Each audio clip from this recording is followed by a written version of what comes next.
Hi everybody and welcome back to the Thug Station 77. I am Colleen, yours truly, and today's date is October the 27th, 2017.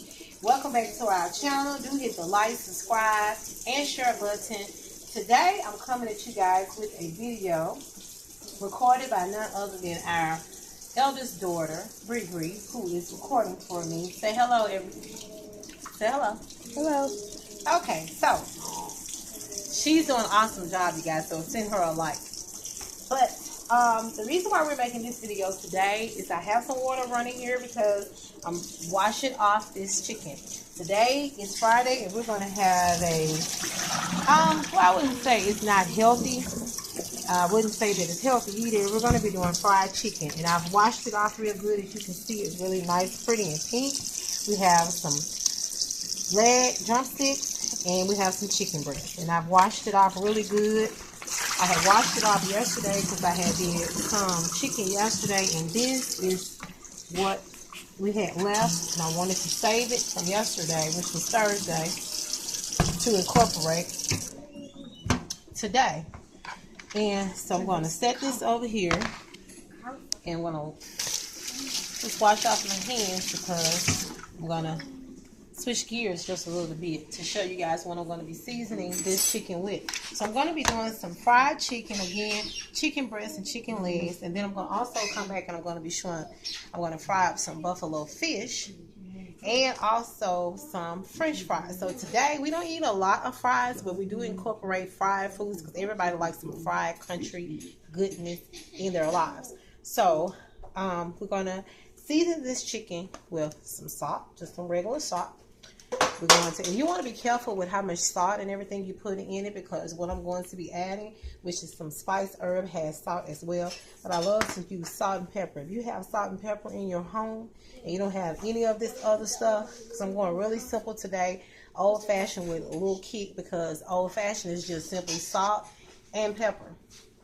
But I'm kicking it up a notch because I'm not just using salt and pepper. I'm going to use some Creole seasoning as well just to give that chicken some more flavor, as well as I'm about to go to my cabinetry and I'm about to get some paprika or cayenne. I think since I put my hand on the cayenne, I'll use cayenne. Now, cayenne, you have to be really careful with it, people, because cayenne will get spicy on you. Paprika, however, will not get spicy. So I've washed my hands after I've washed this chicken off real good. And I'm going to go ahead and show you. We're going to season it with a generous amount of salt. Put that away. We're going to come back. And we're going to season this chicken with a generous. And I'm not a big measure, precise person. It's just a natural instinct to know exactly how consistency you want your seasoning to be. But for those of you who do want to know exactly pretty much about how much to use, if you want to use this recipe, I'll tell you that's about maybe about not even quite a teaspoon of salt that I just used on the chicken. Not even quite a full tablespoon of, it depends on how much chicken you're cooking. It is going to really make the difference in how much the consistency of what you need to use in your seasonings, to be honest with you. But because I only have like a half a bowl of chicken, which is roughly about 10 pieces, so it just depends on how much food you're seasoning. So that's why I said you have to eyeball it. You have to learn how to use your natural intake measurement of what you want your food to taste like and what you want to put on it. And that's pretty much about it. But for culinary and people who really love to precisely measure everything, then you just have to know that you need about like a half of a chicken or a whole chicken. You'll need about 2 or 1.5 teaspoon or tablespoons, I would say, of seasoning for all of it. So that means the more pieces of chicken that you have, I would add an additional half of a teaspoon or a full teaspoon of each seasoning that I'm using, if that helps, to just kind of help you know on what to do. So now I'm using my Creole seasoning, and I'm going to mix all this. Normally I do it when I normally do it like this and turn each piece and all of that, but I'm not going to do that right now. I'm just showing you how you can just season one side, then take your hand and mix it all up.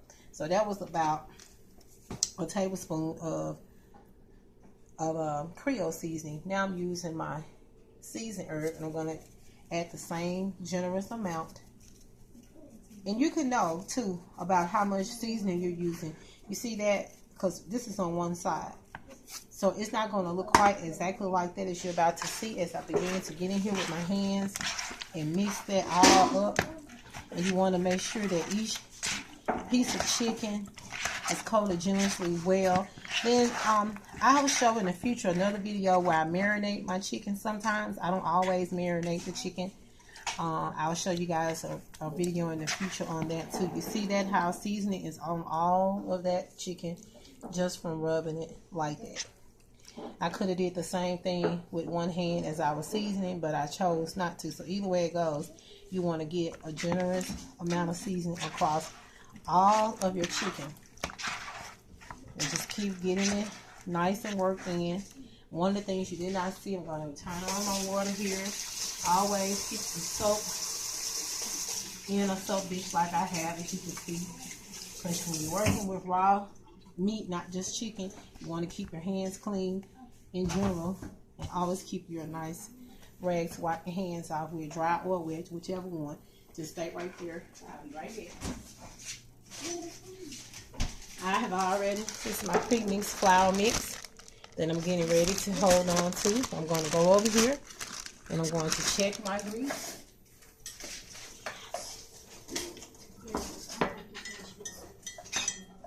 My grease is got 2 pounds. So one thing before I get ready to drop it into the grease, I'm going to go ahead and do a nice generous amount. This is going to be probably about 2 teaspoons of, because I've already put some. I'm working in about 2 teaspoons of cayenne pepper. Our family likes spice, so it won't be too spicy, but our family likes spice. And so this is another kick to the old-fashioned recipe. So the old-fashioned recipe, the frying chicken, was just consisted of back in the day, before my time, as just salt and pepper. Would have been all they had to season their chicken, and dropping in some flour. I'm not sure if they seasoned the flour back in the day. I think they did. They probably did put some salt and pepper in it. It cut off? Oh, I thought it had cut off. I thought we had lost feed. So I'm pretty sure they probably did. I'm not sure if they did or didn't put salt in their flour. Not sure. However, that's what I do. I season this flour is seasoned with various of things, and I'll show you if you want to know in another video, because I do season it with different things, you all. But this is and it depends too on how much cooking you're going to do as far as the chicken is concerned. The bag may have to be up here filled or whatever. It's just variations of seasoning flour, because it just depends on how much chicken and meat you're going to incorporate. So we're going to move over here. My grease had gotten a little hotter because I was prepping, and actually forgot it was on. So as you can see, it is more than ready. So I'm going to add it back on the stove. We're going to keep rolling because the grease is hot, that I can start this off of the stove without any heat to it. So if that happens to you, which I'm not going to edit this or try to change anything, because this is real cooking, and sometimes that happens. So I'm going to teach more than one lesson in one stone. If that happens to you, just remove it off the grease. Start that chicken. You always want to start with the dark pieces first, by the way. Start with those dark pieces first. I turn mine the opposite direction. I turn one leg one way, one leg another way. That's just a habit that I have. Just like it comes in a pack, really. If you notice when you purchase your chicken legs out of the store, it creates better space when cooking. And also, sometimes I didn't do that this time, but I'll show you guys another video in the future where sometimes I poke holes or cut slices in my dark pieces of meat to help it cook better down to the bone. But today I will not be doing it. So I'm going to just I could have put one more piece, but I want to keep space in between. Because one of the things when you're frying, you want to be very careful not to overcrowd your grease with your food, because it will begin to steam rather than fry. So that's one lesson I want to teach you today. So I only have 4 legs in here. And again, you heard me mention it and I deviated from it, but I'm going back. When cooking dark and white meat, one of the key things to do is you want to, and I'm going to turn my heat back on now, because if I put that cold chicken and flour into the grease, it starts to cool down. So I can actually put this back on I put it back on the stove and let it cook. So as I was saying, you want to start with dark pieces. If you're cooking white as well as dark meat, start with your dark first. Dark takes longer to cook, and dark consists of thighs and legs, or drumsticks if you will want to call them drumsticks, and the back area of your chicken. The white meat is the chicken breast and the chicken legs. They take less time to cook, so I won't be incorporating my breast until the end. So I have one more leg, so I think I'm going to go ahead on. I said 4 pieces, but I'm going to go ahead on and add my 5th leg on in there.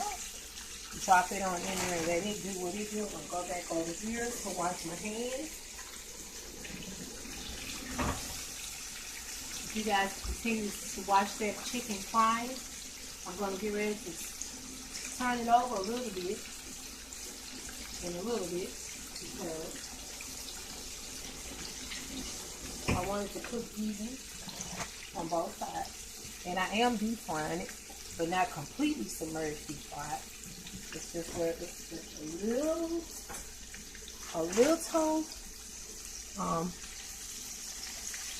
exposure of the chicken. So it is deep frying. This is an old, I don't know if you guys ever seen one of these when I'm frying it. This is the old cast iron pot. This pot has been in our family. I want to share this. This belongs to my grandparents. They have since passed away, and this was something I grew up eating a lot of meals in this pot, you guys. It's just trying to tell you guys the story. My grandparents cooked a lot of meals for our family on this particular black cast iron. This is 100% black cast iron, original cast iron, like the old days, like before my time, before your time. This is an heirloom that my mother passed on to my husband and I, since I have been an adult. And I've eaten greens, beans, peas, you name it, out of this. I grew up eating out of this, and I'm so honored to be able to cook for my immediate family out of this particular pot. This is a cast iron pot. They do make these still, but they don't make them like this anymore. So this is a cast iron pot, which is equivalent to cooking in a cast iron skillet, which you see right here that I have over here. So it's the same thing, just made differently, and a larger quantity of food can go into it. So invest in using cast iron skillets, because that's what they used to have back in the day. Actually, sometimes that's all they had back in the day. So just a little lesson, a little story time as I'm waiting on this chicken to cook. So as you can see, it's frying. Come in a little bit closer. You see that? And I just want to hold this up. You see that? Look at that goodness. Look at the crust. I remember, you guys, I learned how to cook chicken on my own. I watched my mom, my grandparents, my great auntie, you name it. I watched cooks in our family for years as a little girl cook meals like this. And I just had a strong mechanism inside of myself that said, I can do that. Because I knew how I wanted it to taste. I remember tasting the food when I was a kid, and I remember tasting the seasoned salt. I remember tasting the salt and the pepper, because that's pretty much all we had. And so I remember the taste, and I knew, just something inside me just said I knew how to get that taste when I cooked. So I began to, one day when I got to be like about 14 to 15, my mom started allowing me to cook little small things like chicken. Back then I was still eating pork chops, and things of that nature. So I knew how I wanted it to look. I knew how I wanted it to taste. And I just had this natural mechanism inside of me to just know what to put on the food. And that's how I ended up knowing how to fry. And it just came with, as they say, practice makes perfect. So I'm going to flip this over again, because it is time, believe it or not. Because cast iron holds, you guys, another trick. If you didn't know, cast iron holds a nice amount of heat. It holds heat because it's iron. Just like iron can get really, really cold without any heat to it in the wintertime, it holds a lot of heat. So you want to watch your food closely. So as you can see, I showed you guys a minute ago, and as you can see, I have more color just a little short time. You see that, Big Ring? You see, it doesn't take long. So in order to not burn your food, and yeah, I'm so used to doing it, you guys. I wouldn't advise you guys to do that, but I'm so used to cooking, so it doesn't bother me. I can do it without burning my hands. But as you can see, I'm turning around because I'm looking at it, and I really don't fool with it this much when I'm cooking, but I'm showing you guys how it doesn't take long for it to start browning. So you want to make sure that you're flipping it and looking at it, because cast iron holds heat. So we're going to walk away. I'm going to let this stay right here. And if you wanted to, this is the top. It does come with the top, as you can see. This is the top that goes to this. If I wanted to hold in more heat, I could tilt it. Or I could completely close it, and it'll just put in more heat and make that chicken just come onto a head. So I am going to do that for a little while, because it doesn't create moisture or steam to make it start simmering, as to say it's boiling, but it just makes it more crispy because it's going to hold that heat in there evenly. Which you notice if you go out and you buy what modern day equipment now, kitchen utensils such as deep fryers, they come with a lid. So this is equivalent to the same thing. So already, I wish you guys could feel it, but you can't. Already, I can put my hand here, and already that heat is already there. So this chicken is going to be ready to come out. When I come back and take this off, it's going to be time to take it off. And let me tell you something trick that I do. This is an old cookie sheet that has been useful. I have 2 of them actually. I accumulate these a lot. As you can see, it's worn. And it's worn. It's clean, but it's worn because I use it for so many different things. As I pull the chicken out, you see I have my oven on here. I would advise you to keep it if you're cooking a large quantity of food, of chicken for your family, or whatever type of meat you're doing when you're frying. You can just go ahead and heat it. And what I'm going to do, I don't need it to be that hot, so I'm going to reduce the heat.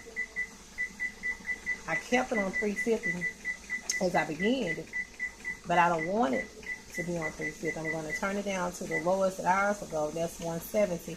That's going to keep this chicken crispy and warm at the same time until I'm done with finishing my batch. Believe it or not, this chicken is ready. How I know that? I just know. Like I said, some things can't be explained. Some things are just, you see that? Some things are just built inside of you, and you just know it. Now, if this is a different type of fryer I was using, the chicken will be floating to the top, but it's not floating, but it's most definitely is ready. Then you can tell. If you have years and years, one of the things I want to teach you guys, if you have years and years of cooking experience under your belt, you can tell by the color, you can tell by the smell. Cooked food gives off a certain smell and sound. That is correct, honey. My husband said and sound, and that is so true. It's a certain smell, sound, and look that you just know. So some things somebody can teach you, and some things you just have to learn. You learn from experience on your own. That's one of the advantages of being a true cook. When you have arrived to that level, you have arrived to something great that you just don't know. So I'm going to drop these chicken breasts in there, which are not going to take long. Then I'm going to fry up the French fries so that my family can eat. Then I'm going to come back with another video, and I'm going to show you how I'm going to deep fry some buffalo feet. Normally I do it in a regular cast iron skillet, the old-fashioned way, and keep flipping and flipping. But today we're going to use the same grease, which is going to become my fish grease at that point. And you want to put, some people put skin side down, some people don't. It really don't matter to me, to be realistic with you. I immediately turn my breast over. Some people don't. I do that for a reason. That's one of my tricks of how I get my color. Then I want to turn my heat down as well on those breasts. And I'm going to go over here and I'm going to wash my hands.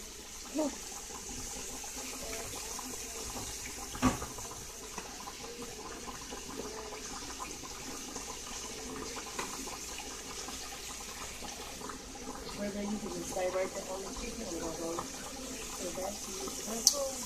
stay on the chicken. What is it?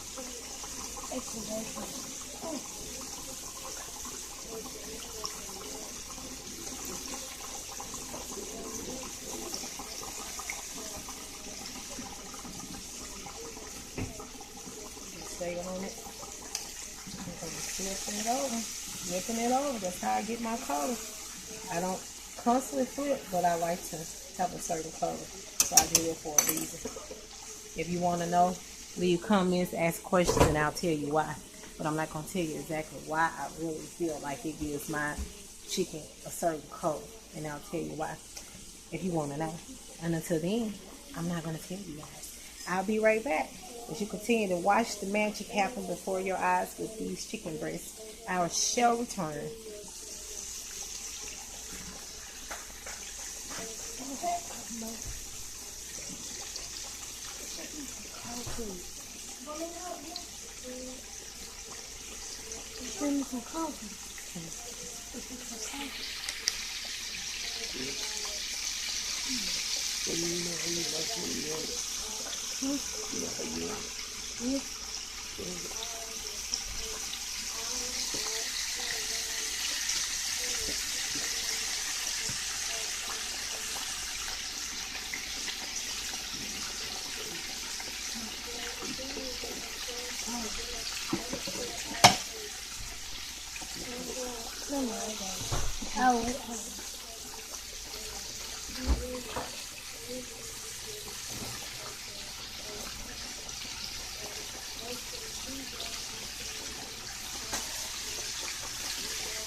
Okay, I'm back. I'm ready to flip again.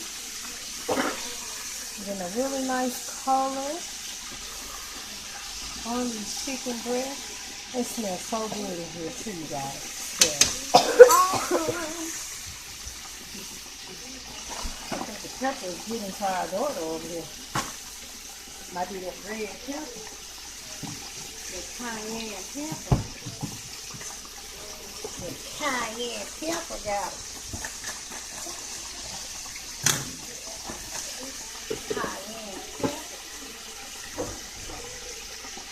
Gonna cook the fish right now?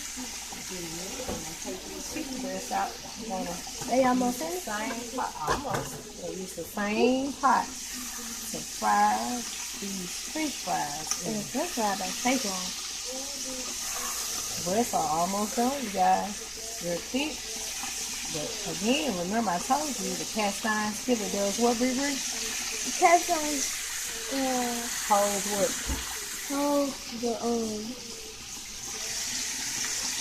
the heat. Holds heat, that's right.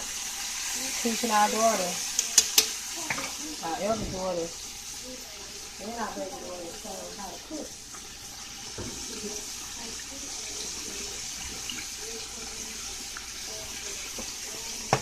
Oh, that's delicious.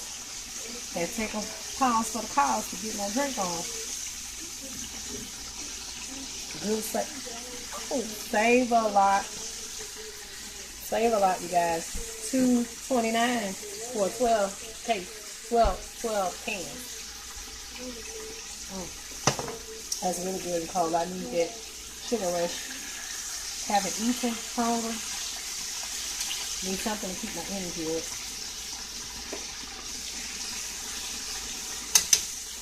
Alright, watch out. I'm going to pour my pan back out. Y'all don't get enough penny sodas. Y'all going water. Water. Okay, it's time for me to take these bad boys out. Look at that. See that? Bring it in,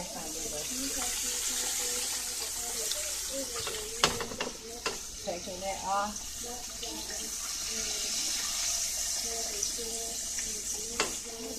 We're going to throw these back in soup. We're going to let that one cook a little while longer.